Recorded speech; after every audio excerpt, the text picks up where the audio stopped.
Oke, lo selanjut di T yang ketiga. T yang ketiga merupakan bentuk T yang bisa dibilang paling rumit. Maksudnya paling rumit itu paling banyak maknanya gitu. Karena banyak kegunaannya. T digunakan untuk menghubungkan kata kerja. Kalau tadi T yang tadi itu berhubungan dengan kata sifat, T yang ini berhubungan dengan kata kerja. Sebenarnya antara T yang kedua dan yang ketiga itu kalau dalam bahasa Indonesia artinya bisa dengan atau bisa juga nya. Jadi kan misalnya makannya, larinya, atau makan dengan, lari dengan, misalnya contohnya ya, makannya cepat atau makan dengan cepat, kan mirip ya, sama gitu. Nah, te ini juga sama. Tapi yang membedakan kalau te yang kedua tadi digunakan untuk kata sifat, te yang ini digunakan untuk kata kerja. Jadi rumusnya sama, tadi kan kata sifat plus kata sifat plus te. Nah, kalau ini kata kerja baru plus te. Kalian bisa lihat ya, kata te ini digunakan untuk menghubungkan kata kerja dengan kata sifat atau keterangan untuk menunjukkan efek, kualitas, nilai, atau kemampuan dari suatu kegiatan. Kalau kalian bingung, pahami aja yang tadi lo bilang. Jadi, te ini digunakan untuk menjelaskan yang artinya bisa dengan atau nya. Adanya di belakang kata kerja. Nah, ini Lause sudah jelaskan di sini ya. Bisa diartikannya yang diletakkan di belakang kata kerja. Misalnya larinya, menulisnya, dan sebagainya. Kemudian ada contoh di sini, ta pao de hen guai. Ta itu dia, pao itu berlari. Kalau tadi kan kata sifat man, lambat. Nah, ini kata kerja, pao berlari. Pao de hen guai, dia larinya cepat atau dia lari dengan cepat, kan bisa. Papa chang de hen hao. Papa chang de hen hao. Papa atau ayah nyanyinya sangat bagus. Ayah nyanyi dengan sangat bagus. Itu sama ya.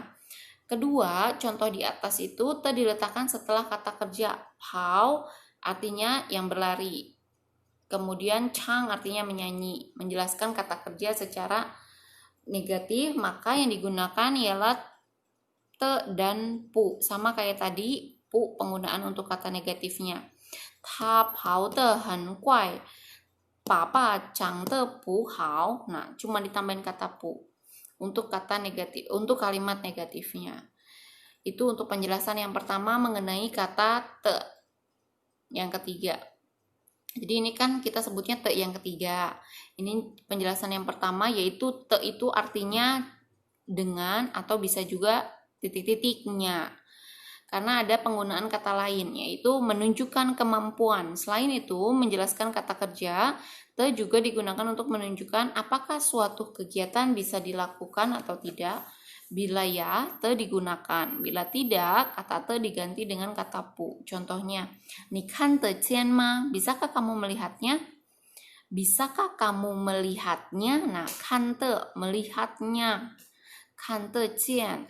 Kan itu melihat, cian itu kan sebenarnya bertemu, tetapi ketika digabung maksudnya melihat gitu, menemukan. Kan te cian ma? Wo kan pu cian, saya tidak melihatnya. Kemudian selanjutnya ada kata membandingkan. Kegunaan lain dari kata te adalah untuk menunjukkan derajat perbandingan. Formulanya kata sifat plus te, kemudian kata perbandingan. Contohnya, 我的书比我的多.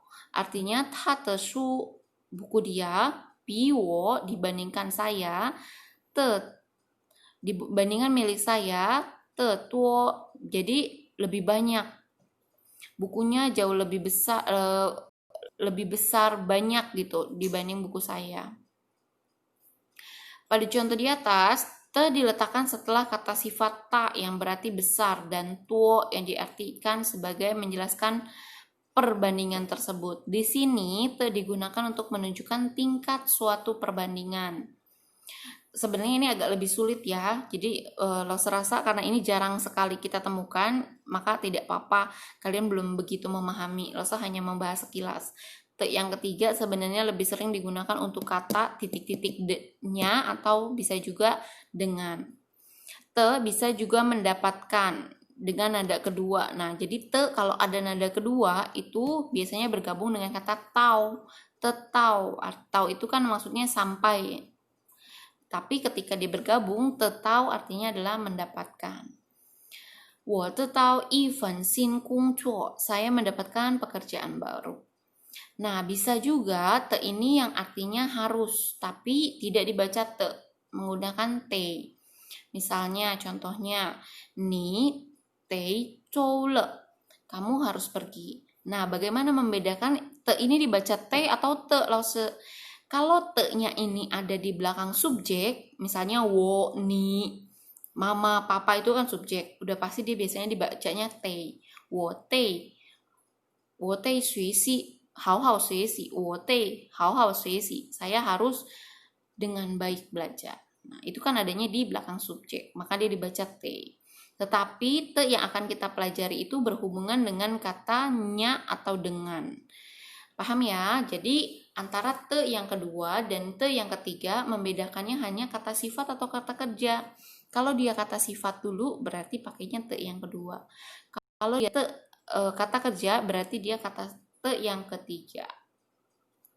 Jika ada yang tidak dipahami, kalian bisa tanya sama Lause di grup Telegram supaya lebih mempermudah kalian untuk belajar. Mungkin penjelasan Lause belum begitu jelas, maka kalian boleh bertanya di grup Telegram ya. Jika tidak ada pertanyaan, hari ini ada latihan soal, yaitu buatlah masing-masing 5 kalimat contoh penggunaan kata te, dan te. Tapi hasilnya beda ya. Totalnya berarti 15, karena kan te yang pertama 5, te yang kedua 5, te yang ketiga 5. Dan kata kerjanya tidak boleh sama antara satu kalimat dengan kalimat lain. Buatlah di buku kotak-kotak dengan menuliskan Hanse dan Pinyin, kemudian dikirim di Google Classroom dengan mengirimkan foto tersebut dengan jelas. Maksudnya dengan jelas itu jangan burem, jangan foto asal-asalan dari jauh atau ada bayangannya gelap, karena Lause susah meriksanya. Dan jangan dibalik-balik, kalau dia terbalik tolong kalian edit dulu, jangan sampai terbalik. Jadi Lause tuh nggak usah miring-miring gitu periksa punya kalian, nggak usah, karena kalau misalnya Lause yang harus balikin foto kalian, Lause harus ngedit satu-satu, harus dibuka satu-satu. Sedangkan kan kalau langsung dari Google Form-nya, langsung dari Classroom-nya kan Lause lebih mudah. Jadi tolong ya kerjasamanya. Kemudian materi hari ini Lause sampai di sini. Mungkin minggu depan kita akan masuk ke dalam bab yang ada di bab 2 dengan penggunaan kata te yang sudah dipahami ya. Jadi Lause nggak usah ngejelasin lagi Lause apa sih itu te, apa artinya, karena kan hari ini kita udah belajar. Kalau kalian cuma nanya te artinya apa, Lause sulit Lause menjelaskannya gitu dalam bahasa Indonesia, karena beda te, beda makna. Dan beda kalimat juga, harus pakai kalimat yang mana. Milik berarti pakai te yang mana. Kalau menjelaskan kata sifat, te yang mana. Menjelaskan kata kerja, te yang mana. Paham ya? Jika tidak ada pertanyaan, silakan dikerjakan tugasnya langsung dan dikumpulkan hari ini di Google Classroom. Sisi Tacha sudah menyimak materi hari ini. Jika ada yang tidak ada di buku, kalian mau tulis materi hari ini, silahkan dirangkum. Oke, Cai Cien.